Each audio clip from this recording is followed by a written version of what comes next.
It is the evening of the 1290th day of the Great Tribulation. The Battle of Armageddon is over. Babylon has been destroyed, as well as Nineveh and Edom.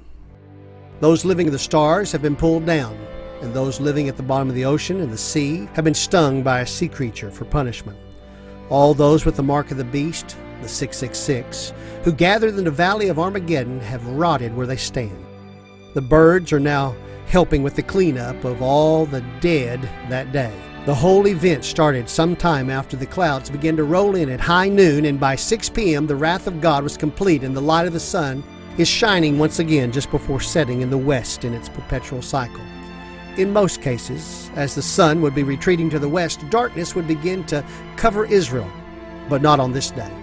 The light of the Lord illumines the land as the whole world begins preparation for the kingdom. Daniel gives a clue as to the length of time it takes to prepare the world for the kingdom of our Lord. Armageddon occurs on the 1290th day of the last 3.5 years of the tribulation.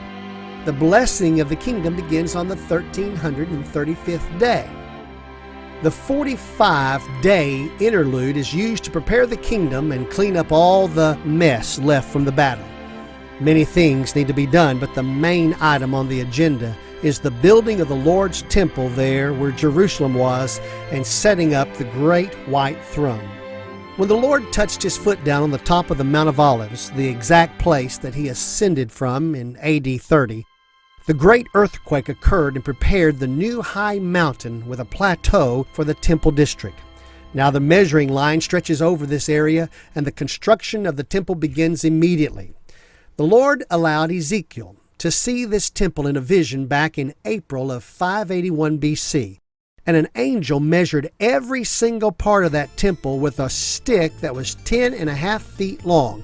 And he told Ezekiel to record every single detail of each part of the structure. The entire complex has a wall around it, 10.5 feet high and 10.5 feet thick. 3 gates allow entry to the site. On the east side, one on the north, and one on the south. Each of the gates has 7 steps leading up to the entryway. Now just inside each gate there are 6 guard rooms, 3 on each side. The gates include a porch area with pillars, walls, and windows, and the windows have shutters on them. And the walls and the windows are carved with palm trees from top to bottom. There's an outer court that surrounds 3 sides of the complex, and it's 175 feet wide all around. Porches are all around this outer court with columns too. The columns are carved with palm trees. The porches have 8 steps up to each porch. The chamber is there with a doorway where all the burnt offerings are rinsed. And on its porch there are 8 tables used to slaughter the burnt, sin, and guilt offerings. Double hooks are installed to hang the flesh of the slaughtered offerings. 2 chambers are there for the singers on the north and on the south. The south is for the priests who keep charge of the temple, and the north is for the sons of Zadok who keep charge of the altar. And the entire court where the altar is 175 feet square. From the inner court, a porch leads up to the temple surrounded by columns. A stairway leads up into the temple. The first room in the temple is called the nave. Next is the most holy place. Now the temple is 3 stories high, and the walls around the temple actually contain chambers. Each level contains 30 rooms, and there are 90 rooms total. The temple is 175 feet long. All the walls are carved with cherubs and palm trees. A palm tree is between each cherub, and each cherub has 2 faces, a man's face and a young lion's face. One side, the man's face faces a palm tree, and on the other side, the lion's face faces a palm tree all the way around the walls. The altar is there. It's made of wood, and it is the table that is set before the Lord in the Holy of Holies. In the outer court to the north and to the south, there are chambers 3 stories high. Now both of these chambers are for dining areas for the priests to eat that which has been offered to the Lord of grain and sin and guilt offerings. And on the 1335th day, the Lord enters the complex through the eastern gate when it is completed. His voice is like the sound of many running waters, and His glory shines throughout the temple. In that most holy place, the Lord sits on His great white throne, where He dwells among the sons of Israel and the sons of all the rest of the world forever. The entire mount all around is holy, and the law of that house rules the entire world. The altar for the burnt offerings sits on a 7-foot-high base, and then it rises up another 7 feet to the top of the 4 horns. It is 24.5 feet square. Before the altar is ready for use, it must be cleansed with blood. On the first day, a young bull is offered for the sin offering, and its blood is rubbed on each of the 4 horns to cleanse the altar and make atonement. Then on the second day, it is to be a young goat that is slaughtered, and its blood is rubbed on the 4 horns. But also another young bull and a ram is offered too, that is without blemish, and they are sacrificed, and the priest then throws salt on them as they are burned. For 7 more days, a goat is to be offered as a sin offering, as well as another young bull and another ram. Then on the 8th day, the altar is ready to receive the offerings of the people. Now the eastern gate is shut because the Lord entered that gate, and He is the only one who enters that gate. But the Lord's prince is allowed to sit in that gate and to eat His bread. But no foreigners and no uncircumcised in heart and flesh will ever enter into the temple or come near that gate. Even though the Levites of the past brought idols into the sanctuary of the Lord, that will not happen with this temple. The Levites now will be very faithful. The Levite descendants from the line of Zadok will minister to the temple, and they will wear linen garments with no wool in them. They will wear linen turbans on their heads and linen undergarments also. And they will not wear anything that makes them sweat, but they also will not wear these garments outside of the temple. They will not marry any widow or divorced woman except if the widow is a widow of another priest. And they will not shave their heads, and they will not let the locks of their hair grow too long either. They will not drink wine when they are serving in the court, and their job is to teach the people about the holy things of God. They are to judge the people according to the ordinances of the Lord. They are to lead the people to keep the appointed feasts and the Sabbaths. They are never to touch a dead person unless it is a family member, and then they must cleanse themselves for 7 days and present a sin offering for themselves. They are not to have an inheritance in the land because the Lord is their inheritance. The first fruit offerings of all the people will be their pay. The Lord's portion of the land will be 8 1/3 miles long and 3 1/3 miles wide. In the center of that portion, the temple complex will sit on an 875-foot square section. The entire section is called the Most Holy Portion. To the north is another section 8 1/3 miles long and 3 1/3 miles wide, and it is for the Levites and their families to live on. To the south is a section 8 1/3 miles long and 1 2/3 miles wide. The middle part of that section is for the survivors that lived in Jerusalem, although it really belongs to the whole house of Israel. Another 2 portions of the land is carved out for the Lord's prince to live. He is the resurrected David, the father of Solomon. Ezekiel 37:25 says to us, "And they shall live on the land that I gave to Jacob my servant, in which your fathers lived. And they will live on it, they and their sons sons forever. And David my servant shall be their prince forever." The people are to celebrate special days with special offerings on the new moons and on the Sabbaths, at all the appointed feasts of the house of Israel, with sin offerings, with grain offerings, burnt offerings, and with peace offerings, to make atonement for the house of Israel. The eastward inner gate is shut the entire 6 days of the working week, but it is open on the Sabbath day and the new moon day. The prince will come on those days, and he will enter by that gate and make his burnt offering and his peace offering. The gate will shut at evening.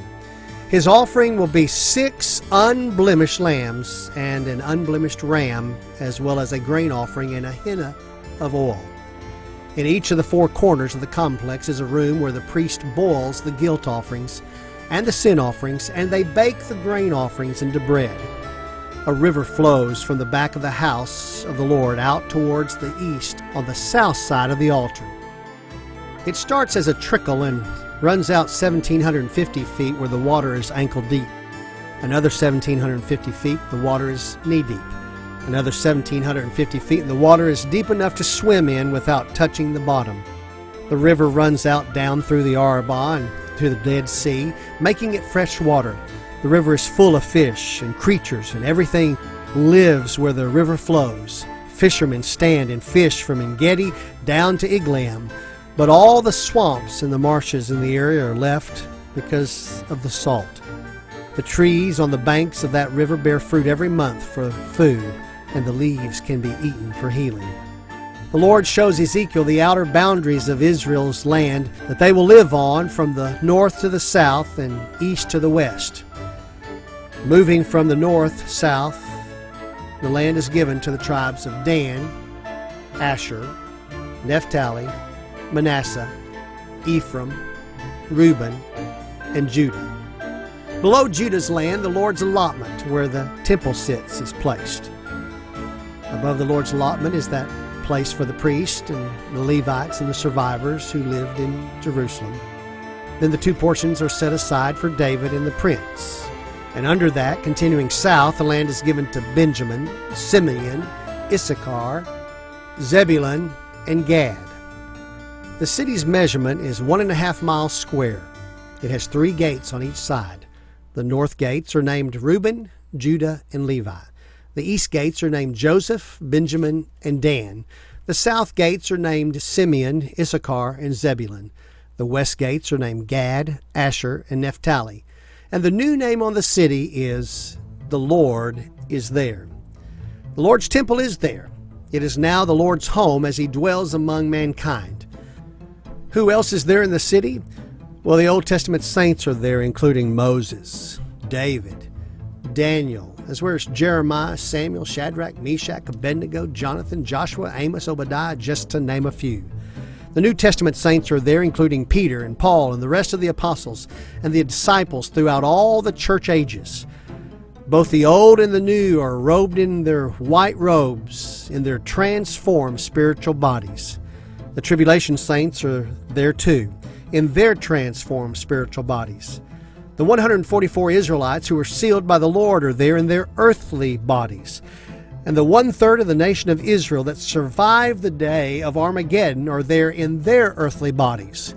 The Gentiles from all the nations that did not take the mark of the beast and did not join Satan at Armageddon are there in their earthly bodies. The world is at peace in the kingdom. Wars do not exist in the world. Hostility is vanquished. Isaiah gives a tremendous mental picture of life in the 1,000-year kingdom when he says, "The wolf will lie down with the lamb, the leopard will lie down with the kid, the calf and the young lion and the fatling together, and a little boy will lead them. Also the cow and the bear will graze, their young will lie down together, and the lion will eat straw like the ox. And the nursing child will play in the hole of the cobra, and the weaned child will put his hand on the viper's den. They will not be hurt or destroyed in all my holy mountain, for the earth will be full of the knowledge of the Lord as the water that covers the sea." There will be blessings too. The pastures of the wilderness will be green. The trees will bear fruit as well as the fig trees and the vine. The early and the latter rains will come for the vindication of all. The threshing floor will be full of grain. The vats will overflow with the new wine and also overflow with oil. The Lord will make up all that was eaten by the locusts. You shall have plenty to eat and be satisfied. The Jews will never be put to shame. You will know that the Lord is in the midst of Israel, and you will know that the Lord is your God, and there is no other. Every family of the earth must go up to Jerusalem to worship the Lord at least once a year, or they will not be blessed by him. Every family of every nation must celebrate the Feast of Booths. The bells on every horse will be inscribed with the words, "Holy to the Lord." Every cooking pot in the Lord's house will be like the bowls before the altar, and every cooking pot in Jerusalem and in Judea will be holy to the Lord. But most of all, no Canaanites are in the house of the Lord of hosts in that day. Back in 1445 BC, the Lord instructed Joshua to completely destroy the Canaanites, but he failed in the task. All the Canaanites who refused to worship the Lord were destroyed at Armageddon, so there are none in the 1,000-year kingdom. Life goes on for humans in earthly bodies in the 1,000-year kingdom. Most of the people will live an entire 1,000 years or more. The only ones who die are those who have committed a grievous sin against the Lord. Marriages take place. Babies are born. Generation after generation is born on the earth without the knowledge of the past, knowing only the utopia of the peaceful kingdom of the Lord. Now, when the 1,000 years are completed, a series of events take place that change the whole nature and structure of the world. First, the door is opened in the abyss and Satan is released from the chains, and he is once again allowed to deceive the nations, but only for a short period of time.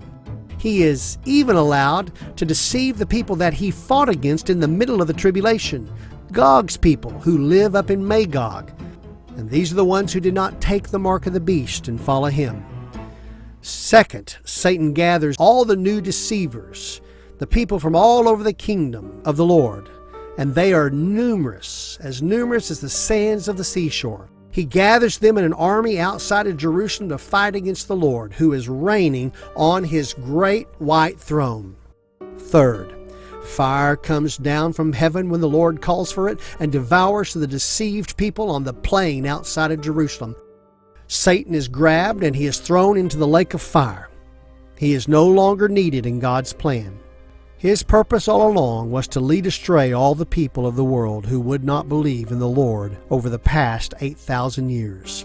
So they will have no excuse when they stand before the great white throne, and only their record of their deed is all they can present to the Lord. All of them will be sent to the lake of fire and eternal judgment out of the presence of the Lord. Fourth, the Lord resurrects all the evil people from torment to stand before him at his great white throne judgment. None of their names are in the book of life, and they will all be sent to the lake of fire to be tormented forever. All the saints of all the ages, including you and I, will be standing behind the Lord in the choir loft as we watch that judgment seat occur. Fifth, immediately after the great white throne judgment, before another sin can ever occur on the earth, the Lord transforms everything into sinless perfection. Never again will sin enter the earth. Never again will man be able to be deceived by Satan. All are transformed into glorified bodies, and no sea ever separates any of the nations ever again. Sixth, the New Jerusalem comes down from heaven. This new city is the tabernacle of God the Father, who now dwells among men. It is the place that God the Father has been throughout all eternity, and now it is on earth. All things are new. It is done. The holy city has 12 gates, 4 on each side, each with a gate made from a single pearl. It has 12 foundations, each with the name of an apostle on it. Each layer of the foundation is of a different precious stone.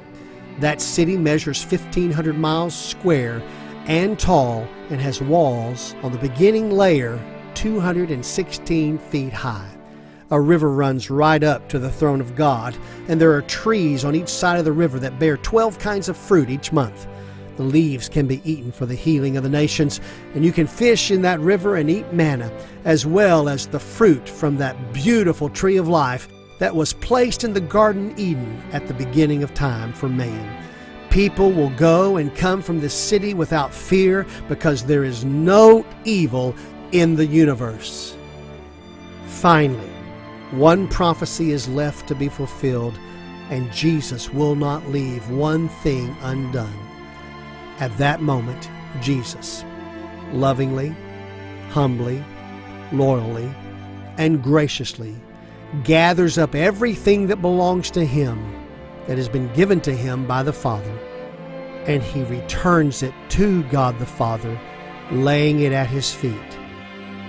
And eternity future begins. It is the story of our story, and it will end with God the Father, God the Son, and God the Holy Spirit, where it all began 8,000 years before. From that point in time, we will spend all the rest of eternity worshiping God.